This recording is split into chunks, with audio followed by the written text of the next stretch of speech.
ஆண்டவருடைய ஆவி என்மேல் உள்ளது, ஏனெனில் அவர் எனக்கு அருள் பொழிவு செய்துள்ளார். ஏழைகளுக்கு எடுத்து வாசி.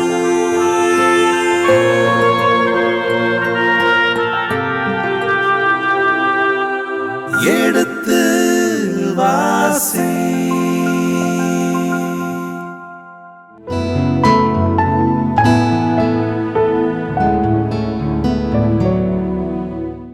இனிய இதயங்களே, எடுத்து வாசி பருவம் 2 சாமுவேலின் 2ஆம் புத்தகத்திலுடன விவிலிய வசனங்களுக்கு செவிமடுத்துக் கொண்டிருக்கின்றோம். கடந்த பகுதியின் தொடர்ச்சியை இன்று தொடங்குவோம். வாருங்கள் நிகழ்ச்சிகள் செல்வோம். உங்கள் சார்பாக தந்தை அவர்களுக்கு வணக்கம் சொல்லி நிகழ்ச்சியை தொடங்குவோம். வணக்கம் அவர்களே.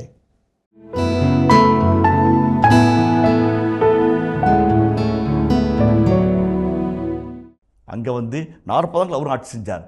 மனாசே என்கிறவன் தீமையின் ஒட்டுமொத்த உருவம் என்று இன்றைக்கும் காரியமுள்ளப்படுகிற ஒரு ஆட்சியை கொடுத்தார். ரொம்ப ரொம்ப முக்கியம், ரொம்ப ரொம்ப முக்கியம். எவ்வளவு என்பதல்ல, எப்படி என்பதுதான் மிக மிக முக்கியம், மிக மிக முக்கியம். நீங்கள் 50 லட்சத்தை கொடுக்கலாம், ஆனால் 5 ரூபாயை அன்பாக கொடுத்தீங்கன்னா 50 லட்சத்தோட அந்த 5 ரூபாய் பெருசு. அதான் முக்கியம். அதுதான் இந்த இடத்துல சொல்கிறார், குவாலிட்டேட்டிவ் லைஃப், பாலிட்டிக்கல் லீடர்ஷிப் என்று சொல்வார்கள். அதான் தாவீது பார்க்குறார். அந்த ஆக்சுவலாக இந்த பகுதி வரலாற்று சுருக்கம், ஹிஸ்டாரிக்கல் சம்மரி என்று சொல்வார்கள். பின்னால் இந்த 40 ஆண்டில் என்னென்னா செஞ்சார், இந்த 7 ஆண்டில் என்னென்னா பண்ணார், அதெல்லாம் பின்னாடி வரும். அது சம்மரை போட்டு வச்சுட்டு ஒரு ட்ரெயிலர் ஓட்டி விடுறாரு, அதனுடைய பிற்பாடு வரும். 6ஆம் வசனம் வாசிப்போமே. அரசரும் அவருடைய ஆள்களும் அம்மண்ணின் மைந்தர் எபூசியருக்கு எதிராக எருசலேம் சென்றபோது அவர்கள் தாவீதை நோக்கி, நீர் இங்கே வர முடியாது, பார்வையற்றவரும் முடவரும் கூட உம்மை அப்புறப்படுத்தி விடுவார்கள், அதாவது இங்கே தாவீது வர முடியாது என்றனர். இருப்பினும் தாவீது சீயோன் கோட்டையை கைப்பற்றினார், அதுவே தாவீதின் நகர். ஓகே, இப்போ 6ஆம் வசனம், 7ஆம் வசனம், 8ஆம் வசனம், 9ஆம் வசனம், இந்த 4 வசனங்களும் வரலாற்று விளக்குறவர்களுக்கு ஒரு சிம்ம சொப்பனம். இதை பற்றி எழுதுகிறவங்களுக்கு ரொம்ப தீடு இருக்கும். இதை விளக்க சொல்கிறதுக்கு கிட்டத்தட்ட ஒரு 120 கட்டுரைகளுக்கு மேலே இருக்குது. இந்த 4 வசனம் அவ்வளோ ரொம்ப டைட்டாக, ரொம்ப அம்பிகியஸாக இருக்கிற ஒரு டெக்ஸ்ட்டு. படித்து இன்டர்நெட் செக் பண்ணி பார்த்தோம்னாக்க இந்த பகுதிகளுக்கான விளக்க உரைகளை அல்லது இது பார்த்தா ஒவ்வொருத்தரும் ஒவ்வொரு மாதிரி சொல்லுவாங்க. எது உண்மைன்னு எனக்கு தெரியாது. ஆனால் நான் என்ன உண்மை சொல்கிறேன்னு எனக்கே தெரியல. ஆனால் சொல்கிறது நான் படித்து தெரிந்து கொண்ட சில வசனங்கள், அந்த இடத்தை போய் பார்த்த இடத்துலேருந்து பார்த்த உண்மைகள்லேருந்து என்னுடைய கருத்து சொல்கிறேன். இதுதான் கருத்துன்னு நான் சொல்லலை. நான் என்னுடைய தனிப்பட்ட கருத்து.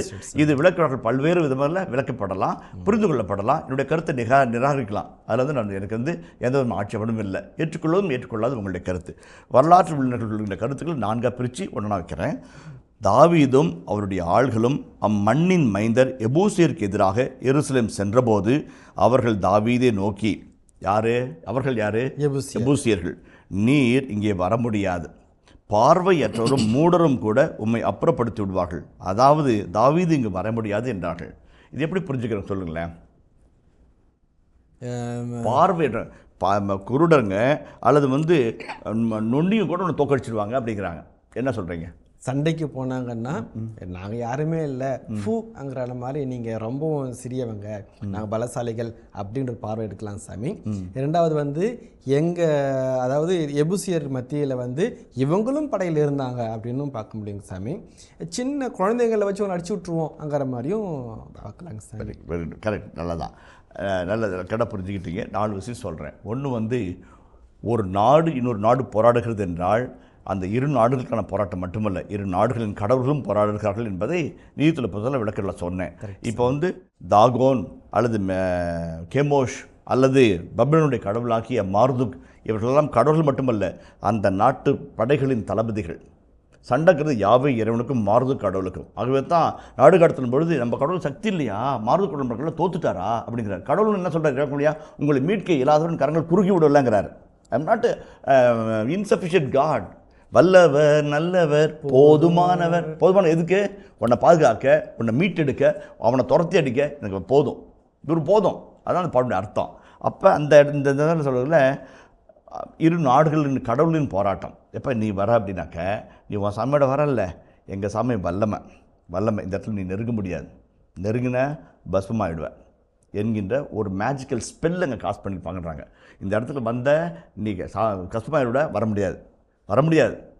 என் சாமிக்கு அவ்வளோ சக்தி, அவருடைய வல்லமை, மேஜிக்கல் ஸ்பெல்லு. நான் சொல்லுவோம் அந்த பாலாமை வச்சு சபீன்றான், அவன் ஆசை கொடுத்து வரான். அதுவும் அந்த காலத்தில் ஒரு அண்மைத்தன்மை நாடுகள் ஒரு அவங்களுக்குலாம் ஒரு மரபு இருந்துச்சு. ஒரு மேஜிக்கல் ஸ்பெல் வச்சோம்னாக்கா அதில் எல்லாம் மாட்டி செத்துருவானுங்க என்றது. அப்போ அந்த வலிமையான ஒரு கோட்டைக்குள்ளே வர இடத்துல மேஜிக்கல் ஸ்பெல்லை வச்சிடுறாங்க. முதலாவது. இரண்டாவது கருத்து, ஒரு சில இஸ்ராயலிய விளக்கவர்கள் சொல்கிறாங்க, என்ன பண்ணுறாங்க, இப்போ வந்து எங்கள் ஃபாதர் ஒருத்தர் பெரிய நகர்னு சொல்லிட்டு தர்முடேஸில் ஒருத்தர் இருந்தார். அவர் வீட்டில் இருக்கும்போது பண்ணை வீடு, அவங்க வீடு அந்த ஒகேனக்கல் பகுதியில் பின்பகுதியில் பண்ணை வீடு, ஒரு 10 ஏக்கர் நிலம், ஆடு மாடுங்க, தோட்டம் தொடர்பு, அண்ணன் தம்பி அங்கே தூக்கிறார், அப்பா அங்கே தூக்கிறார், அம்மா அங்கே இருக்கிறாங்க, குழந்தை பேரப்பிள்ளை தூக்கிட்டு இருக்கிறாங்க. நடு ராத்திரியில் வீரப்பனுடைய கொள்ளையர்கள் ஆள் ஒன்று இந்த ஹெட்லைட்டு கன்னோட வீட்டை சுற்றிக்கிட்டாங்க. ஒரு 10 பேர் உள்ளே வராங்க, வீட்டை கொள்ளடிக்கிறது வராங்க. அப்பா வந்து பயப்படுறாரு, அப்படியே கையில் கட்டிட்டு கழுத்தில் தொகை அசைஞ்சு சுட்டுருவான்றாங்க. பையனை கட்டி போட்டாங்க, வீட்டை சுற்றுறாங்க, ரவுண்ட் அடிக்கிறாங்க, தேடுன்னு தேடுறாங்க. தேடத்தில் ஒரு 10,000 ரூபா இருந்துச்சு. ஆடு எடுத்துக்கிட்டாங்க, ஒரு குட்டி ஆடுங்களை எடுத்துக்கிட்டாங்க. நகைங்க வச்சுக்கிற மாங்குது. சாமி இலப்பட்டவங்க சாமி, விவசாயம் விளைஞ்சா கிடைக்கும் சாமி, எங்களுக்கு ஏது சாமி காசு? அந்த ஆயை கையை கட்டினாலும் சொல்லுது, பதில் சொல்லுது பாதருடைய அம்மா, என்ன சாமி கிடைக்கும் அப்படிங்குது. இன்னும் இல்லை சாமி, காதல் ஒரு தோளோட இருக்குது, இது வேணால் எடுத்துக்க சாமின்னு வா அப்படின்னு போட்டு போயிட்டாருங்க. அவங்க அப்பா வந்து கேட்குறாரு, போட உடனே கட்டை பிரித்து விட்டு ஒரு மடங்கு வச்சு ஆசுவாசப்பட்டு நட்டு, என்ன பிள்ளை எங்கே பண்ண நகையில் என்ன பண்ணேன், குப்பையில் போட்டு வச்சுருந்தேன்ச்சு. அவங்க உள்ளே உடனே அங்கே வெளியே அண்ணனையும் மூத்த பையனையும் அப்பா போய் கட்டுறாங்கன்னு உடனே இந்த அம்மா இருக்கிற நகை நட்டெலாம் எடுத்து குப்பையில் போட்டுருச்சு. முருங்கைக்காய் தோல் கிடக்குது. அவங்க குப்பையில் தேடுவானா, பீரோவில் தேடினா, இதில் தேடினா, ஒரு வீட்டில் பானை அடுக்கி வச்சுருப்பாங்க, அந்த பானையில் தேடினா, குப்பத்தில் தேடல, போயிட்டான். அத்தனை பொருள் அப்படி இருந்துச்சு. மீறி போனால் ஒரு 10,000 ஆட்டுக்குட்டி போச்சு, அவ்வளோதான். அந்த ஃபார் சொல்லக்குள்ள அந்த ஞானப்பெண்ணை பார்க்கணுன்னு ரொம்ப ஆசைப்பட்டேன். அவ்வளோ ஞானப்பெண் இல்லைங்களா? என்னென்னா ஒரு முக்கியத்துவம் இல்லாத இடத்துல ஒரு முக்கியத்துவம் வச்சோம்னா எவனுக்கு மதிப்பு தெரியாது இல்லைங்களா? அதான் ஒரு பழமொழி கூட இருக்குது, குப்பையை கிழக்கிற கோழிக்கு கோதுமை மணி தான் முக்கியம், கோமதம் முக்கியம் அல்ல. கோமதத்துக்கு அங்கே போட்டோம்னா அதுக்கு மதிப்பு தெரியாது, எவனுக்கும் தெரியாது, அவனுக்கும் தெரியல. அந்த அம்மா அத்தனை சொத்தை பார்த்துருச்சுல, 50-60 பவுன் நகை காப்பாற்றிருச்சுல, பேர பிள்ளைகள் நகை வச்சிருச்சுல்ல, ஒரு தலைமுறை காப்பாற்றிருச்சுல்ல. அதான் இந்த சொல்கிறாங்க. என்ன பண்ணுவாங்க, ஒரு முக்கியமான வலிமையான ஒரு தலம் உள்ளே நகருக்குள்ளே போகிற வாயிலில் பிச்சைக்காரங்க கூட்டங்களை வச்சுருவாங்க. இவெல்லாம் பிச்சை எடுத்துக்கிறான், இந்த இடத்துல என்ன இருக்க போகுது அப்படின்னு பார்த்துருவாங்க. இன்சிக்னிஃபிகண்ட் பிளேஸை வந்து இன்சிக்னிஃபிகண்டாக காமிக்கிறது. அப்போ வந்து அங்கே வந்து எவனும் பொருட்படுத்தவே மாட்டான். இங்கே ஒன்றும் இல்லாட்டங்க அந்த போவோம் போகிறது, புரியுதுங்களான்னு சொல்கிறது. அது அப்படி பண்ணலாம். இங்கே குருடரும் பார்வையற்றரும் அதான் பாருங்களேன், அந்த இடத்துல மூடரும் கூட அப்புறப்படுத்தும். மூடரும் கூட அங்கே உட்காந்துருக்கோம், குருட பார்வையிட மூடருங்க அங்கே பார்த்து அவங்க கூட அப்புறப்படுத்திடுவாங்க. பார்க்கலாம், போயிட்டான். ரெண்டாவது. மூணாவது, இந்த குருடரும் பார்வையற்றரும் அல்லது மூடர் மாதிரி நாங்கள் ஆளுங்க ஸ்பையில் வச்சுருப்போம். வந்த தீந்த நீ மூடர் கூட நீ போன தீந்த, அந்த ஒரு ஸ்ட்ராட்டஜி. இந்த மாதிரி பல விளக்கங்கள் சொல்கிறாங்க. அந்த ஒரு வசனத்துக்கு நிறைய கட்டுரைகள் எழுதியிருக்கிறாங்க. குருடரும் பார்வையற்றவரும் மூடரும் கூட இங்கிருந்து அப்புறப்படுத்துவார்கள், அதனால இங்கே வர முடியாது அப்படின்னாங்க. மூணாவது வந்து ஒரு நல்ல தலைவன் என்கிறவன் எல்லா வழிகளையும் அறிந்து வைத்திருப்பான் இல்லைங்களா? இப்போ வந்து போக்கத்தம் போலீஸு, வாக்கத்தம் வக்கீல் அப்படிம்பாங்க, பேசுவாங்க. அதாவது என்னன்னாக்க எல்லா போக்குகளையும் வரத்துகளையும் அறிந்தவன் போலீஸ். என்ன போகுது, என்ன வருது, எங்கே போகுது, எங்கே வருது எல்லாம் கிளியராக தெரிஞ்சு வச்சுருப்பாங்க. அதான் போக்கு அறிந்தவர் போலீஸு. இல்லை வழக்கம் சொல்லுது, வாக்கர் எல்லா வாக்கு, நீ பொய் வாக்கா மெய் வாக்கா கிளியராக வக்கீல் பண்ண பண்ணே தெரியும், உட்காருக்கண்ணே சொல்லுங்கண்ணே அப்படின்வார். ஆமாம் சார் அப்படின்பா, புரிஞ்சுக்குவார். எல்லா வாக்கு அறிந்தவர், வக்கீலோ ஆசிரியர்களோ ஒன்றும் மறைக்க பழிச்சு கண்டுபிடிச்சிக்குவாங்க. அதே போல் தாவீது ஒரு நல்ல தலைவன். எங்கே ஓடினா, யூதேயின் மலைப்பகுதியில் 2 வருஷம் நாயாக போய் அலைஞ்சார். தாவீது துரத்தை இவர் ஓட மூலம் முடுக்கு நாடு நகரம் எல்லாத்தையும் அறிஞ்சு வச்சுக்கிறார். என்ன போக்கு, எங்கே என்ன இருக்குன்னு அவர் கிளியராக தெரியும். எது எப்படி பாதுகாக்கப்படுது, எதெல்லாம் எங்களுக்கு அக்கு வேறு ஆண்டு வேறு புரிஞ்சு வச்சுக்கிறார். அவன் நினச்சிக்கிட்டு அவங்களாம் ஒன்றும் தெரியாதுன்னு, இவன் எல்லாத்தையும் ஆழம் பார்த்து வச்சுக்கிறான் இல்லைங்களா? 2 வருஷம் ஓடி விரட்டுது. அதான் எல்லா துன்பங்களிலும் ஒரு நன்மைத்தன்மை இருக்கும் இல்லைங்களா? எதுவுமே இல்லைனாலும் வாழ்க்கையின் பாடம் இருக்கும். அதை விட பெரிய பரிசு. தாவீது ஓடினார், பொண்டாட்டி பிள்ளை தூக்கிட்டு ஓடினார். எதிரி நாட்டுடைய ராஜாவின் கையில் மனைவி ஒப்படைச்சிட்டு இவர் தெருவா அலைஞ்சார். அரசனுக்கு ஊழியம் பண்ணால் பொண்டாட்டி பிள்ளை காப்பாற்றுவோம் அரசன் நினச்சிட்டு வேலை செஞ்சார். எல்லாத்தையும் தெரிஞ்சு வச்சிருந்தார். எங்கே பலம், எங்கெங்கே சக்தி நல்லா தெரிஞ்சு வச்சிருந்தார். மூடவரும் பார்வையற்றரும் மூடரும் கூட அழுத்திடுவேன் வைக்கிறேன்டா அப்படின்னு சொல்லிட்டு கரெக்ட் அடிச்சு உள்ளே புந்துட்டார். எங்களுடைய அகழ்வாராய்ச்சி பேராசிரியர் கப்ரியல் பார்க்காய் இப்போ வந்து உலக புகழ்பெற்ற அவர் ஒரு கண்டுபிடிப்பு மூலமாக உலக புகழ்பெற்ற ஆசிரியர் மாறினார். அவர் சொல்லுவார், இதெல்லாம் எப்படி தெரிஞ்சிருக்கும்னு கேட்டு எங்களை கேள்வி கேட்டார். நாங்கள் 15-20 பதில் சொன்னோம். இல்லைன்னுட்டே இருந்தார். சார் நீங்களே சொல்லுங்கள் சார் அப்படின்னா அவர் மிக்கேலில் பார்க்க வரல இதெல்லாம் கண்டுபிடிச்சிருப்பாருன்னாரு. மிக்கேல திருத்தரம் வந்து பார்க்க போயிருப்பார் சவுளுடைய மகளை, காதலியாச்சே பார்க்கல, எங்கே போந்தால் எங்கே வரலான்னு அவருக்கு தெரியும், எபிசோட் குறுக்கில் போந்தால் குறுக்கில் போது வந்துடலான்னு தெரியும், அதை வச்சு அடிக்கிறாரு அப்படின்னாரு. எல்லாம் சிரிச்சுட்டு கிடந்தா. ஒரு வயசானவர் ஜூஷு ரொம்ப அழகாக சிரிச்சுட்டு வாழ்க்கை எளிதாக பார்க்கணுமா, நாங்கள் என்னென்னமோ ஸ்ட்ராட்டஜிக்கல் பாயிண்ட் சொல்கிறோம், என்னென்னமோ strategical point centre north south என்னமோ சொன்னோம். அவர் அழகாக சொல்லிட்டு வாழ்க்கை எளிதாக பாருங்கன்னு சொன்னார். மிக்கேல பார்க்க வரல ஏதாவது வழி கண்டுபிடும், அவங்க அப்பன் கண்ணில் மண்ணை தோணும், பழகங்களில் மண்ணை தோணும், அங்கே எங்கே பூந்து வருவான், எல்லாம் எங்கே பூந்தா எங்கே வரணும் அவனுக்கு தெரியும். கரெக்டாக அதிர்ச்சி போது உள்ள பூந்துட்டான்னாரு. கரெக்டாக தான் சாமி அது சொன்னார். நம்ப மாதிரி தான் இருக்குது. ஏன்னா அவன் காதலியை பார்க்கறது, காதல் எப்படிலாம் போவான்னு சொல்லிட்டு சங்க இலக்கியங்கள் அவ்வளவு கிடக்கு. இன்றைய காலத்தில் எப்படி தான் போயிட்டுருக்குறாங்கன்னு வச்சுக்கோங்களேன். கரெக்டாக சார் சாமி நாங்கள் வந்து மறுப்பே சொல்லலை, சரிங்க சார் அப்படின்ட்டோம். முடியாது, சொல்ல முடியாது. அது மாதிரி அவர் வந்து எல்லா போக்கும் தெரிஞ்சுக்கிறாரு. கரெக்ட் உள்ள பூந்தார். அது நான் பார்த்து பாருங்களேன். இருப்பினும் தாவீது சீயோன் கோட்டையை கைப்பற்றினார். இந்த ஸ்ட்ராங் ஹோல்டும்பாங்க ஆங்கிலத்தில். கோட்டை வந்து வாட்ச் டவர் இருக்கும், சுரங்கப்பாதை இருக்கும், மதில் சுவர் இருக்கும், மதில் சுவர் போர்கள் இருக்கணும். அதுக்குள்ளே போகிற வழியில் முடவர்களையும் பார்வையற்றையும் வச்சு இங்கே ஒன்றும் இல்லை அப்படின்ற மாதிரி தான் உள்ளே பூந்துட்டான் இல்லைங்களா. அது மேஜிக்கல் ஸ்பெல் இருக்குன்னா உன் சாமி நான் பார்த்துக்கிறேன், என் சாமி அங்கே உள்ளே பூந்துட்டான். ஏதாவது வகையில் உள்ளே பூந்து கோட்டையை கைப்பற்றினார். அப்போ 2 வார்த்தை அழகாக பாருங்கள். தாவீது சீயோன் கோட்டையை கைப்பற்றினார். சீயோன் அப்புறம் பேர் வைக்கிறாங்க, சீயோன் கோட்டை. இன்றைக்கும் வந்து சீயோன் சயோன் அப்படின்றாங்க. சீயோன் கோட்டைக்குன்னா அதுவே தாவீது நகர்.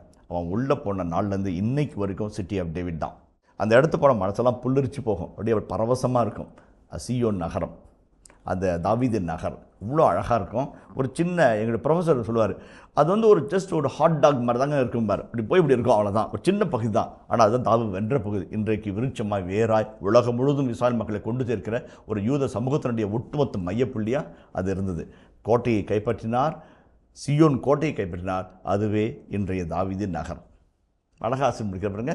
இன்னைக்கு வரைக்கும், அதாவது நாடு கடத்தலும் போது 587 இப்போ இது 950 960 பண்ணார். 300 ஆண்டுகள் அவன் பார்த்தான் நினச்சி. அப்போ பிடிச்சதுடா இன்னும் இருக்குடா, இந்த மண்ணுடைய நகரம் தாண்டா இது எழுதுறார். நாடு கடத்தப்பட்டு எழுதுறார், ஆசிரியர் எழுதுறார். 300 ஆண்டுகள் நம்ம 2300 ஆண்டுகள் அப்புறம் பார்க்குறோம். இன்றைக்கும் அது தாவீது நகர் தான் அழைக்கப்படுகிறது. தாவீது நகர் இது முதலாவது. 2வது வாசிங்களேன், 8ஆம் வசனத்தை வாசிங்களேன். அன்று தாவீது எபிசியரை தாக்குகின்றவர்கள் குடைக்கால்வாய் வழியே சென்று தாவீது உளமாற வெறுக்கும் முடவரையும் பார்வையற்றவரையும் கைப்பற்றட்டும் என்று கூறினார்.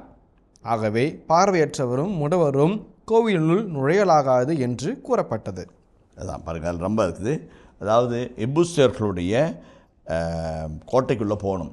வார்த்தை பண்ணுற குடை கால்வாய் வெளியே. குடை கால்வாய் என்னங்க, கழிவுநீர் போகிற ஒரு பகுதி. உள்ளே போகுது, டனலில் போகுது, தன் வழியாக படுத்து போகணும், நனைஞ்சு போகணும், அந்த சாக்கடையினுடைய நாற்றை பிடிச்சிக்கிட்டு போகணும், பந்தத்தை பற்ற வச்சு போகணும், பந்தமே இல்லாட்டில் இருட்டில் அப்படியே ஊகிச்சு போகணும். குடைக்கால் வழியாக போகும், குடை கால்வால் வழியாக, சரிங்களா. அப்போ வந்து எப்படி தாக்கணும் அந்த நகரத்தை வெல்ல முடியும்னு அவருக்கு தெரியும். எக்காலம் மூதி தேர்களை அழைத்து சென்று மதில் துகளை தாக்கி கதவுகளை திறந்து உள்ளே போரிடுவது ஒரு வகை. தாவீது வாழ்ந்த காலகட்டத்தில் சவுலுக்கு பயந்து நாடோடியை அழைத்திருந்த பொழுது அடைக்கலம் கொடுத்தவர்கள் பிலிஸ்தியர்கள். பிலிஸ்தியர்கள் அன்றைய நாடில் முடிசூடா மன்னர்கள், படை தளபதிகள். ஆயுதத்தை எப்படி தயாரிக்க வேண்டும், பழுதுபட்ட ஆயுதத்தை எப்படி செப்பனிட வேண்டும், அப்பொழுது ஆயுதத்தினுடைய உலோகங்களுடைய கலவை எப்படி இருக்க வேண்டும் என்று எல்லாத்தையும் நுணுக்கமாக அறிந்தவர்கள். அவங்க தான் வந்து வெப்பன் ட்ரேடுடைய மாஸ்டர்ஸ். அந்த காலத்தில் தாவீதுடைய கதையில் வரும், அவனுடைய ஈட்டி இத்தனை ராத்தல், அவருடைய ஈட்டி முனை வந்து இரும்பால் ஆனது, இங்கே பித்தளை அங்கே இரும்பு, அது வந்து தறிக்கட்டையை போல் இருக்குது. அப்போனா அவன் எவ்வளோ பவர்ஃபுல்லான, அங்கே ட்ரெயின் ஆனவன், அங்கே ட்ரெயின் ஆனாலே அதுக்கு வேற அது தெரியுது. குடைக்காலுடைய போ அவனுக்கு வந்து நேர்முகமாக தாக்குறதை விட இந்த மறைமுகமாக குரில்லா தாக்குதல் ரொம்ப வல்லமை தாவீதுக்கு. அப்போ குடைக்கால் அது வெல்ல முடியாதா, நேரம் அடித்த முடியாது, நேரம் அடித்தா முடியாது. போது உள்ள குடைக்காலுடைய உள்ளே வந்து கைப்பற்றிட்டோம். அப்போ என்ன சொல்கிறாரு, சார் அங்கே கடவுள் சாபம் வந்துடும் சார், அந்த கொடூர மேலே பார்வையற்ற மேலே கையை வச்சோம்னாக்க அவங்க சாமி நம்ம கண்ணை குத்திடும் சார், மயக்கம் போட்டு விழுந்துருவோம் எடுத்துருவாங்க. தாவீது உளமாற வெறுக்கும் குருடரையும் பார்வையற்றவரையும் அதை பார்த்து சொல்கிறாரு, கைப்பற்றட்டும். அழிக்குன்னு கூட சொல்லலை, கைப்பற்றட்டும், தாண்டி போ, நம்மளால் முடியும், நம்ம சாமிக்கு சக்தி இருக்குது, அந்த சாமிக்கு பயப்படாத. இதான் அந்த அண்மை துண்மை நாடுகளுடைய இறையில உள்ள புகுந்து போகிறார். போகட்டும் என்று தாவீது கூறினார். ஆகவே பார்வையற்றோரும் முடவரும் கோயிலில் நுழையாக ஆகாது என்று கூறப்பட்டது. இப்போ பார்வையற்றவங்க அவங்க கோயிலுக்கு வரமாட்டாங்க. அவங்கள தாண்டினோம்னாக்க நம்ம ஜெயித்தோம். அங்கே ஒரு ஆபத்தாக இருக்கலாம், அவங்களுடைய கன்னிங்னஸாக இருக்கலாம், அது பொறியாக கூட இருக்கலாம். தாண்டி போ, நான் உங்களை வெறுக்கிறேன், நம்ம உள்ளே போகணும், செய்ய வச்சிடறாரு. அதான் அந்த காட்சி. தந்தை அவர்களே, இந்த 8ஆம் வசனம் வாசிக்கின்ற பொழுது எனக்கு ஒரு டவுட் இருக்குது தந்தை அவர்களே. அதாவது தாவீது வெறுக்கும் பார்வையற்றோரும் முடவரும் என்று இருக்கிறது. தாவீது இது வரைக்கும் யாரையுமே வெறுத்ததே கிடையாது. தாவீது எப்படி வெறுப்பார்? முதல் கேள்விங்க சாமி. இல்லாட்டி தாவீதை வெறுக்கும் அப்படின்ட்டு வந்திருக்கணுமா, வார்த்தை பிழையா என்னன்னு சொல்லிட்டு ஒரு டவுட்டுங்க சாமி. இரண்டாவது அதனால் இந்நாள் வரை பார்வையற்றோரும் முடவரும் கோயிலுக்குள் செல்வதில்லைன்னு இருக்குது, அது என்னன்னு சொல்லிட்டு ஒரு கேள்விங்க சாமி. ஓகே. இப்போ 3 சின்ன கருத்துக்களை சொல்லுங்கள். 8ஆம் வசனத்தில் உங்களுடைய கேள்வி வருகிறது. அன்று தாவீது எபூசியரை தாக்குறவர்கள் குடை கால்வாள் வழியே சென்று தாவீது உளமாற வெறுக்கும் முடவரையும் பார்வையற்றவரையும் கைப்பற்றட்டும். அது சொல்ல அந்த வரைக்கும். அது நான் ஏற்கனவே சொன்னேன், இந்த 6, 7, 8 இந்த 3 வாக்கியங்களும் விளக்க விளையாடுகளின் சிம்ம சொப்பனமாக இருக்கிறது. இன்டர்பிரத்தும் குருக்ஸ் என்பார்கள். அது இன்டர்பிரட்ட மொழிபெயர்ப்பாளர்களுடைய சிலுவை, அதுதான் அதனுடைய அர்த்தம். அந்த வகையில் பார்க்கின்ற பொழுது ஒரு சில கருத்தில் நான் கொஞ்சம் முன்னாடி சொன்னேன். இப்போ அந்த குடை கால்வாய் என்னன்னு தெரிஞ்சுக்கிட்டோம்னாக்க அந்த செய்தி அதாகும். என்னன்னாக்க நம்ம ஒரு கோடா இருக்குன்னு வச்சுங்களேன், கோடையினுடைய நடுக இது கம்பி, கைப்பிடி, அப்புறம் கோடா இருக்கும். இந்த பகுதி குடை கால்வாய். இப்படிப்பட்ட ஒரு அமைப்பை இது நகரம், ஜெருசலேம் நகரம் மேல் மட்டம், அதில் ஒரு கால்வாய், அது ஒரு கால்வாய் இருக்குது. இந்த குடைக்கு இது ஒரு கால்வாயாக இருக்கிறது. இது பண்ணாக்க ஒரு பெரிய விண்டு பைப் என்று சொல்வார்கள். NRS என்று சொல்லப்படுகிற new revise standard version, NLT என்று சொல்லப்படுகிற நியூ லிவிங் டிரான்ஸ்லேஷன் மற்றும் நியூ கிங் ஜேம்ஸ் வெர்ஷன் என்று சொல்லப்படுகிற NKJV என்கிற உள்ளிட்ட பழமையான, தொன்மையான, மிக முக்கியமான ஆங்கில மொழிபெயர்ப்புகள் விண்டு பைப் என்றும், சில சமயத்தில் ஷாப்ட், SHAFT ஷாப்ட் என்றும் மதிப்பிருக்காங்க. அது என்னன்னாக்க நகர்ப்பாத்தில் இருக்கிற நீரை அப்படி இந்த ஒரு விண்டு பைப்பை வைக்கிறது. எதுக்காகனாக்க இந்த விண்டு பைக்கு கீழே கிஹோன் என்கிற மாபெரும் நீரூற்று இருக்கிறது. அந்த நீரூற்று தொன்று தொட்டு காலங்காலமாக இங்கிருந்து நீரை நகருக்கு வழங்குகிற நீர் ஆதாரம். தாவீதின் காலகட்டத்திலே அந்த நகரம் பறந்து விரிந்து ஆயிரக்கணக்கான மக்களை உள்ளடக்கி ஒரு நகரம் மாறியது. அவ்வளவு மக்களுக்கும் தண்ணீரை கொடுக்கின்ற நீரூற்றாக அந்த கிஹோன் இருக்கிறது. இப்படிப்பட்ட சமயத்தில் தான் இந்த போர்க்காலத்திலே நகரத்தின் வாயிலின் புறம்பே இருக்கிற இந்த கிஹோனை ஒன்று விஷம் கலப்பார்கள் அல்லது அதனுடைய நீர் ஆதாரங்களை அழிப்பார்கள். ஆகவே அதை மறைப்பதற்காக அதை மூடிவிடுவார்கள். போர்க்காலங்களிலே நகரத்தினுடைய கதவை திறந்து உள்ளே தண்ணி எடுத்து மடித்து போது இயலாத காரியம். அந்த சமயத்தில் இருக்கிற எமர்ஜென்சி என்று சொல்லப்படுகிற நிவாரணமாக மேலே இருந்து ஒரு விண்டு பைப், அயன் காஸ்டிங் உள்ள போகுது, அதன்படியாக நீரேற்றம் செய்வார்கள் என்றெல்லாம் பல கருத்துக்களை சொல்கிறார்கள். தாவீது இந்த கிஹோன் என்கின்ற அந்த நீரூற்றின் மேலே ஒரு ஷாஃப்ட் இருக்குது, ஒரு குடை கால்வாய் இருக்கிறது என்பதை கண்டுபிடித்து நகரை அந்த வழியே போய் உள்ளிருந்து தாக்கி, சிலவர்களை வைத்து வெளியிருந்து தாக்கி ஒரு கலவரத்தை உருவாக்கி அந்த பீதியில் நகரத்தை வெற்றி கொள்ளலாம் என்று அவர் திட்டமிடுகிறார். அவர் நீக்கம் வர எல்லா இடங்களிலும் அறிந்திருந்தனால் இப்படிப்பட்ட சூத்திரங்களுக்கு அவர் காரணகர்த்தராக மாறுகிறார். அருமையான ஸ்ட்ராட்டஜியை வச்சு பயன்பட்டார். அதான் முதலாவது. இரண்டாவது பாருங்க, பார்த்துங்களேன், இதில் 6ஆம் வசனம் பார்ப்போமே. அரசரும் அவருடைய ஆள்களும் அம்மண்ணின் மைந்தர் எபூசியருக்கு எதிராக எருசலேம் சென்றபோது அவர்கள் தாவீதை நோக்கி, நீர் இங்கே வர முடியாது, பார்வையற்றவரும் முடவரும் கூட உம்மை தடுத்து விலக்கி விடுவார்கள். பார்வையற்றவரும் முடவரும் கூட உம்மை தடுத்து விலக்கி விடுவார்கள். பார்வையற்றவரும் முடவரும் உம்மை தடுக்கி விடுவார். அப்படின்னா யார்? பார்வையற்றவர் முடவர். நாங்கள் உங்களை தடுத்துடுவோம், எங்களாவது பொஸ்காத்தியாருங்க கூட அவரை தள்ளி விட்டுருவாங்க அப்படின்னு சொல்லி அவரை அச்சுறுத்துகிறார்கள். ஒருவேளை பார்வையற்றவராக முடவராக வலிமையான போர்கள் மறைந்திருக்கலாம். தாவீது ஏமாந்து அங்கே வருகின்ற பொழுது தாக்கலாம். அது ஒரு ஸ்ட்ராட்டஜி. மறைந்திருந்து தாக்குதல், மாறுவேடத்தில் தாக்குதல் உள்ளிட்ட பல்வேறு விதமான போர் முறைகளை யாதின் என்கின்ற உலக புகழ்பெற்ற நவீன இஸ்ராயலிய அகழ்வாராய்ச்சியாளர் இருக்கிறார். அவர் த ஆர்ட் ஆஃப் இஸ்ராயலியட் வார்ஃபேர் என்ற ஒரு புத்தகத்தை எழுதுகிறார். அந்த புத்தகத்திலே பல்வேறு தந்திரங்களை குறிப்பிடுகிறார். ஒருவேளை அவங்க உட்காந்துருக்கிறவங்க காது கேட்காம, குருடா, ஊனமா, மாற்றுத்திறனாலே உட்காந்துட்டு இருப்பாங்க. நம்ம போய் அவளை தட்டி விட்டு அது உள்ள போந்துடலாம் அப்படின்னு நினச்சோம்னா அவங்க வகுந்து எடுத்துருவாங்க. அவர்களெல்லாம் உண்மையான பயிற்சி பெற்ற போராட்டங்கள் இருப்பாங்க, மாறுட்டு உட்காந்துருப்பாங்க அந்த வாயிலை காப்பதற்காக. பெரும்பாலான பணிவிடங்களை போட்டு காக்க முடியும் என்பதனால் இப்படி மறைமுகமாக வாயிலை பாதுகாப்பார்கள். தாவீது உளமாற வெறுக்கிற தாவீது அவங்க வெறுத்து எங்கள் ஆளுங்க 10 சொல்கிறோம் போடா ஒன்றும் பண்ண முடியாது அப்படின்ற மாதிரி பேசுகிறாங்க. அப்போ குணமாறு இருக்கிறவர்களை இவர் தான் மேற்கொள்வார் என்று அவர்கள் சொன்ன வார்த்தையை வச்சு தாவீதுக்கு புகழ ஆரம்பிச்சுட்டுக்கிற ஆசிரியரை இங்கே காண்கிறோம். மூன்றாவதாக பார்வையற்றவரும் முடவரும் கோயிலில் நுழையலாகாது என்று கூறப்பட்டது. அதுக்கும் தாவீதை அவமானப்படுத்துகிற அந்த பார்வையற்றர், முடவர்கள் என்றெல்லாம் சொல்லப்படுகிற எளிய மனிதர்கள் இவங்க கோயில் நுழையக்கூடாது என்பதற்காக, உதாரணத்திற்கு பிச்சை எடுக்கிறவர்கள், மாற்றுத்திறனாளிகள் எல்லாம் வெளியே தான் உட்காந்து பிச்சை கேட்குறாங்க, கோயிலுக்குள்ள கேட்க மாட்டாங்க. அப்படிப்பட்ட ஒரு சூழலை அந்த பகுதி விலக்கி சொல்கிறது. பார்வையற்றவரும் முடவரும் அந்த இடத்துல வெளியே இருக்கிறாங்க, ஆளுக்குள்ளே நுழைய மாட்டாங்க, வெளியே தான் இருப்பாங்க. அப்படிப்பட்டவர்கள் உடலிலே ஊனமுள்ளவர்கள் முழுமையான ஒரு பழியை செலுத்த முடியாது என்பது இஸ்ராயேலில் ஒரு சட்டமாகவும் இருந்தது. அதையும் இந்த ஆசிரியர் குறித்து காட்டுகிறார். இப்போ 24ஆம் அதிகாரம் 16 முதல் வாசங்கள் வாசிப்போமே. 2 சாமுவேல் 24:16. வானதூதர் எருசலேமை அழிப்பதற்காக அதன் மீது தம் கையை ஓங்கினார். ஆண்டவர் அத்தீமையை கண்டு மனம் வருந்தி மக்களை அழித்து கொண்டிருந்த வானதூதரை நோக்கி, போதும், உன் கையை கீழே போடு என்றார். அப்பொழுது ஆண்டவரின் தூதர் எபூசியரான அரனாவின் போரடிக்கும் களத்தருகே இருந்தார். இப்போ தாவீது கோட்டையில் தங்கி அதற்கு தாவீது நகர் என்று பெயரிட்டார் இல்லைங்களா? அந்த வகையில் பார்க்கின்ற பொழுது இந்த 24ஆம் அதிகாரம் 16-24 உள்ள இறைவார்த்தைகளில் ஜெபூசியர்கள் எல்லாரும் தாவீதுடைய தாக்குதல் படி முந்தைய நாட்களில் கொண்டு அழிக்கப்படவில்லை. நிறைய பேர் சதறி பண்ணாங்க. கொஞ்சம் வலிமையான அரண்சூழ் நகருக்குள்ள தஞ்சம் புகுந்தாங்க. அந்த தஞ்சத்தையே தங்களுடைய கோட்டையாகவும் கொத்தளமாகவும் வைத்துக் கொண்டார்கள் எல்லாம் வரலாற்று குறிப்புகள் சொல்லுகிறது. இந்த 1 சாமுவேல் புத்தகத்தில் கூட ஜெபூசியர்களோடு போராடுகிறார்கள், அழிச்சாங்கன்னு சொல்கிறாங்க. ஆனால் நிறைய பேர் மிஞ்சிப்படாது. எப்படி நம்ம கித்தாயம் பெரோட்ஸ்லேருந்து கித்தாயம் போய் தங்கி அகதியாக வாழ்ந்தார்கள். அப்படிப்பட்ட ஜெபூசியர்கள் ஒரு இடத்தில் தாக்கும்போது இன்னிடத்தில் வலிமையான அரண்சூழ் நகரிலே தங்கி அந்த நகரை தங்கள் பாதுகாப்பு கோட்டையாக மாற்றிக்கொண்டு எதிரிகளை திணறடிப்பார்கள். அப்படிப்பட்ட வல்லமைப்படுத்த ஜெபூசியர்களை உளமாக வெறுக்கிறார் தாவீது. ஏனென்றால் அந்த இடத்தை ஆண்டவரிடமாக மாற்றப் போகிறார். அதற்கு ஒரு தடையாக இருக்கார்கள். அதான் பார்த்து சொல்கிறேன். மூன்றாவதாக அவங்க என்ன சொல்கிறாங்க, உன்னை பார்வையற்றவரையும் முடவரையும் உனக்கு காலி பண்ணிவிடான்றாங்க. அதே வார்த்தையில் கொடுத்து அப்படி பண்ண எனக்கு பிடிக்காது, அதெல்லாம் அப்படி என்ன பண்ணி காலி பண்ணிடுவாங்களா, அவங்கள தூக்கு. அதான் ஒரு ஸ்ட்ராட்டஜிக்கல் மூவ் ஆஃப் டேவிட் என்று நாம் பார்க்கிறோம்.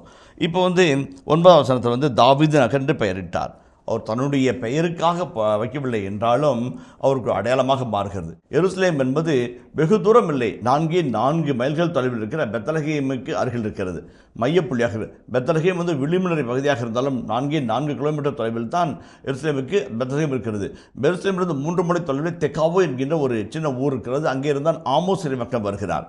அப்பெல்லாம் ஒரு மாதிரி இறைவாக்கர்கள் அரசுகள் கொடுக்கக்கூடிய ஒரு அருமையான ஒரு மையப்புள்ளியாக இருந்திருக்கிறது. என்றாலும் கூட தாவீதினுடைய வல்லமையான செயல்பாடுகள், வல்லமையான நிகழ்வுகள் அது எருசலேமிலிருந்து அமைய வேண்டும் என்பதை அவர் இப்போ 4 கிலோமீட்டர்னாக்க ஒன்றும் பெருசு இல்லைங்க. நமக்கு எல்லாம் தெரியும். ஒன் வே எது, நோ என்ட்ரி எது, ஹம்ப் எங்கே இருக்குது, எங்கே பஜ்ஜி கிடைக்கும், எங்கே சொயாங் கிடைக்கும், எல்லாம் நமக்கு தெரியும். 4 கிலோமீட்டர் தொலைவில் தான் எருசலேம் இருக்குது. அதனால் இந்த ஷாஃப்ட் தெரியும், அந்த கொடை கால்வாய் தெரியும், போர்க்காலத்து அவங்க அதை யூஸ் பண்ணுறது தெரியும், அதில் எப்படி ஏறி போகணும்னு தெரியும். அதாவது நேர்த்தியான முறையில் அதை கைப்பற்றினால் அது வார்த்தைக்கு அதுதான் முழுமையான வல்லமையோடு அப்படி கைப்பற்றி முடிக்கிறார். அப்போ அதை தன் தலைநகராக மாற்றுகிறார். மூன்றாவதாக கடைசி காலம் தொட்டும் அதை ஒரு மாபெரும் நகரமாக உருவாக்குகிறார். அந்த நகரம் அவர் பேசும் நகரமாக மாறுகிறது. தாவீது நகராக அது மாறுகிறது. இனிய இதயங்களே, எடுத்து வாசி பருவம் 2 சாமுவேலின் 2ஆம் புத்தகத்துடனான விவிலிய இறை வசனங்களுக்கு செய்மடுத்துக் கொண்டிருக்கின்றோம். இதன் தொடர்ச்சியை மீண்டும் அடுத்த பகுதியில் தொடர்வோம். அதுவரை இணைந்திருங்கள். இயேசுவுக்கே புகழ், இயேசுவுக்கே நன்றி, மரியே வாழ்க. அவர் ஃபிசிக்கலாக ஒரு பில்டிங்கை கட்டுறாரு. ஆனால் அந்த தாவீதினுடைய வர்ணனையில் அந்த இணைச்சட்ட வரலாற்று நூலாசிரியர் அழகான ஒரு சின்ன குறிப்பு சொல்கிறார். என்ன குறிப்பு சொல்கிறாரு, நம்ம எதுக்காக இந்த பதவி, எதுக்காக இந்த அங்கீகாரம், எதுக்காக இந்த அதிகாரம், எதுக்காக இந்த வசதி வாய்ப்புகள் என்று நினைக்கும் போது அடிப்படையில் மனதிற்குள்ளாக வருவது ஆண்டவர் நம்மை உயர்த்துகிறார், அவருக்கு பிரமாணிக்கமாய் சாட்சியாய் வாழ என்பதை முதல் கருத்தாக அடிக்கோடிட்டுக் கொள்ள வேண்டும்.